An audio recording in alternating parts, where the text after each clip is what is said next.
Hello and welcome back to Functions and Graphs. In this lesson we are looking at completing the square. So we have completed the square at National 5. It's something we should be good at because we should also have done the Essential Skills chapter on completing the square.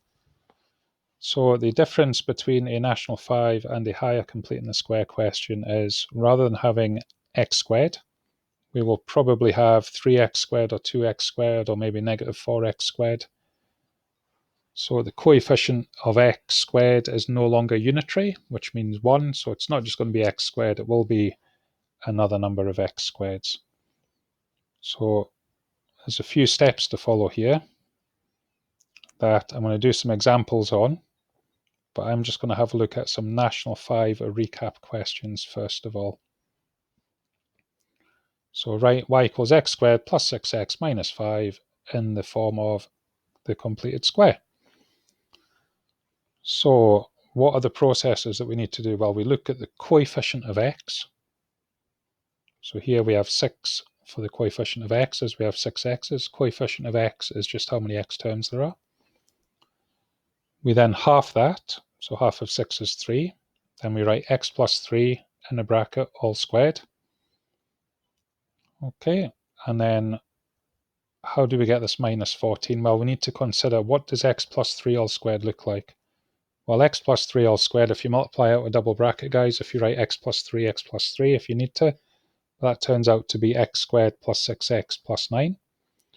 So we do not have x squared plus 6x plus 9 in the question. We have x squared plus 6x minus 5. So we know x plus 3 all squared will end with plus 9. So we will need to subtract something so that we have minus 5. So we're essentially having to write a minus 14 after this to take it down to minus 5. So x plus 3 all squared minus 14 would be x squared plus 6x plus 9 minus 14. So that does work out to be x squared plus 6x minus 5. Again, just National 5 recap. Question number 2, coefficient of x is 3. So half of 3 is 3 over 2 or 1.5 or 1.5, however you would like to write it. But we do like a top-heavy fraction at higher, so please try and get into the habit of using top-heavy fractions. So consider what x plus 3 over 2 all squared looks like. Well, that would be x squared plus 3x plus 9 quarters. But we want minus 4. We don't want plus 9 quarters or plus 2 wholes and 1 quarter. We want minus 4. So how much do I need to take off 9 1/4 to end up with minus 4?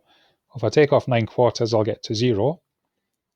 And if I take off 4 wholes or a further 16 quarters, we will get to minus 4.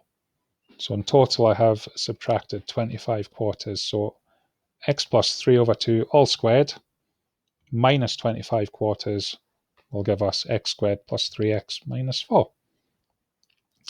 So the nice thing about having it in this format is we can sketch these two graphs quite easily.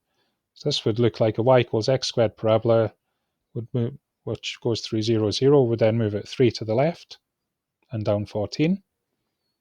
In a similar way here, we would move the y equals x squared parabola that goes through 0, 0, 3 over 2 to the left, and then down 25 quarters.